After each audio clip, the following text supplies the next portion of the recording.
Hello, നമസ്കാരം. Jose കാഞ്ചിപ്പള്ളി official ചാനലിലേക്ക് സ്വാഗതം. നിങ്ങൾ ഒരു ഉൽപ്പന്നം വാങ്ങുമ്പോൾ തന്നെ ആ ഉൽപ്പന്നം ഉൽപ്പാദിപ്പിക്കുന്ന കമ്പനി കൂടി നിങ്ങളുടെ സ്വന്തമായാലോ?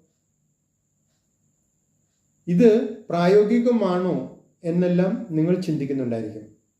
പക്ഷേ പ്രായോഗികമാണ്.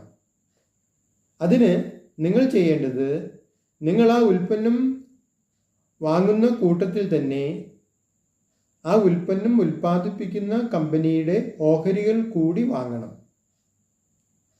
ഉദാഹരണത്തിന്, നിങ്ങൾ ഒരു മാരുതി കാർ വാങ്ങുകയാണെങ്കിൽ കൂട്ടത്തിൽ മാരുതിയുടെ ഓഹരികളും വാങ്ങണം.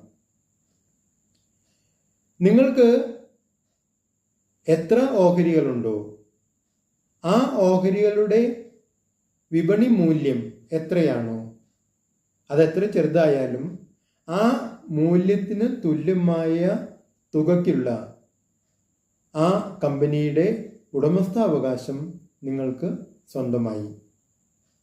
നിങ്ങളുടെ അഭിപ്രായങ്ങളും നിർദ്ദേശങ്ങളും അറിയിക്കുക. നിങ്ങൾ ഈ ചാനൽ ഇഷ്ടപ്പെടുന്നുണ്ടെങ്കിൽ ലൈക്ക് ചെയ്യുക, സബ്സ്ക്രൈബ് ചെയ്യുക, എല്ലാവർക്കും ഷെയർ ചെയ്യുക.